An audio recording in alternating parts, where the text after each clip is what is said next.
So ito na yung Aerox B1 na si Sonic mga par.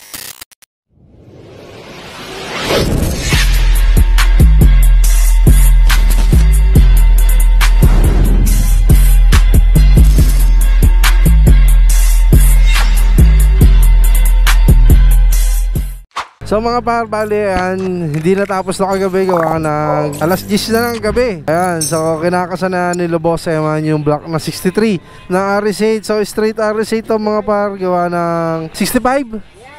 Yes, so 65 pala. So my mistake. Ayan, bali RS8 na 65. Tapos superhead na RS8 mga par. Solid din ang RS8 mga par. Ayan o, RS8 na superhead na 21-24. Yes, kinakasana nila at susukatan ng compression ratio, gagamitan ng buret at i-degree mga par. So papakita ko sa inyo yung itsura nitong Aerox B1 na si Sonic mga par. So dito yung kalahati ng katawan ni Sonic mga par. So bali ayan o, hawig na hawig kay since day 1. So ito si since day 2.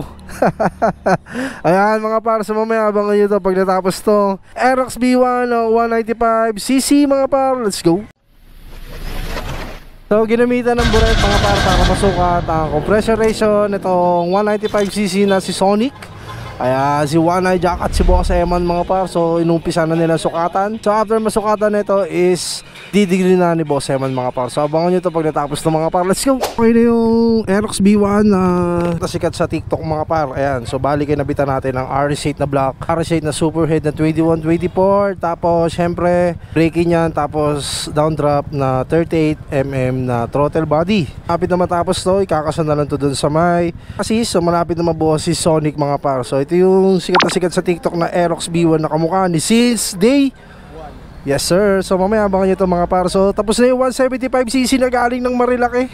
Ayan, so ito yung mga tropa galing ng saan galing? Pasig. Oh, galing ng Pasig sila mga par. So mamaya tapos na yung Aerox B1. Let's go.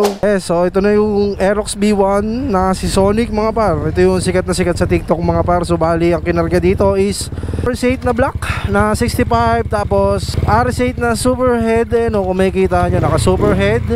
So umaandar na yung 195cc mga par. So kinabitan din natin siya ng down drop na 38mm mga par. Tapos syempre break in pa yan mga par. Tapos syempre nag-avail na rin si Bossing ng ECU. Ayan o, naka ECU na si Bossing mga par. Apakapogi na itong Aerox B1 na to mga par. Pulang pula. So ito yung kakambal ni since day 1 na si Sonic mga par. So ayan, all goods na yung Aerox B1. So iti-test run na lang ni Christian. Yon, maganda ng front suspension nya. Wala na rin siyang headlight. Ayan na. So tinesting na si Sonic mga par. Ayan na, bumira na si Christian. So all goods na yung Aerox B1 mga par. So yun lang, maraming salamat sa lahat na sumusuporta sa Jagat. Lagi kayong mag-iingat. Peace out.